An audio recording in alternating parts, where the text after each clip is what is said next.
Outside a small but strangely quiet town in America called Gray Hollow there stood a very old mortuary that people avoided, even during the day, because it was said that its walls did not hold cold but memories. In that same mortuary, a young man named Adam Carter began working the night shift because of debt and helplessness. His job was simple: to record the bodies that arrived at night, check the freezer temperature, and leave everything as it was until morning. From the very first week, he began to feel that the place was not just silent, but listening. Because whenever he sat alone in the file room, it felt as if someone was counting his breaths. Slowly, he also noticed that at a particular time every night, the air inside the mortuary became heavy, as if the walls themselves forgot how to breathe. One night, exactly at 2 after 17 minutes, while he was filling the logbook and drinking coffee, a very faint but clear voice came from the freezer room, as if someone whispered through the cold, saying incomplete. When he went inside to check, everything looked normal. The bodies were still and the doors were closed. The next morning, when he checked the files again, he saw that one body file now had a time of death written by itself as 2:17 in the morning, even though no death had been recorded at that time. From that moment, his sleep disappeared because he knew he had not written it.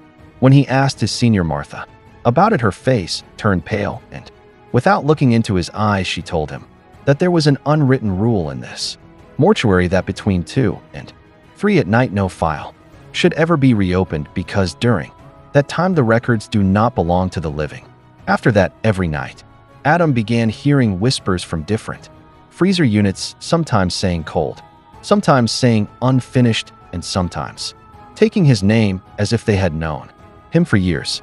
Within a few days, he discovered that an extra unit had begun appearing on the old mortuary map with the number 13, even though everyone claimed there were only 12 units. The door of that 13th unit was different from the rest, painted black with only one word written on it, pending.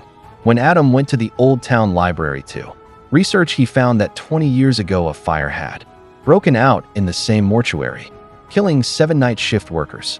The strange thing was that the time of death and all their files had never been filled.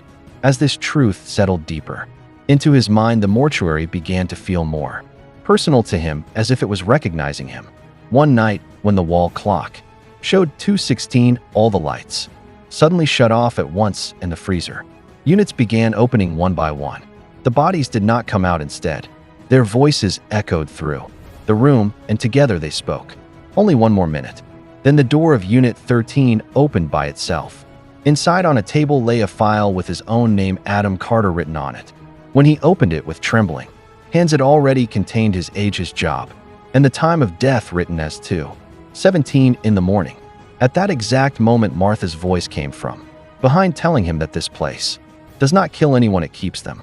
She said every mortuary needs someone who stays at night, someone who completes the records, and someone who never goes home in the morning. The moment the time turned to 2:17, the main door closed forever. Words appeared on the walls saying no one leaves an unfinished file. The next morning, when a new boy arrived for the night shift, Martha smiled and handed him the keys. In the file room on the shelf, a new file rested with the name Adam Carter written on it. From inside came a very slow but clear voice saying the file is still incomplete.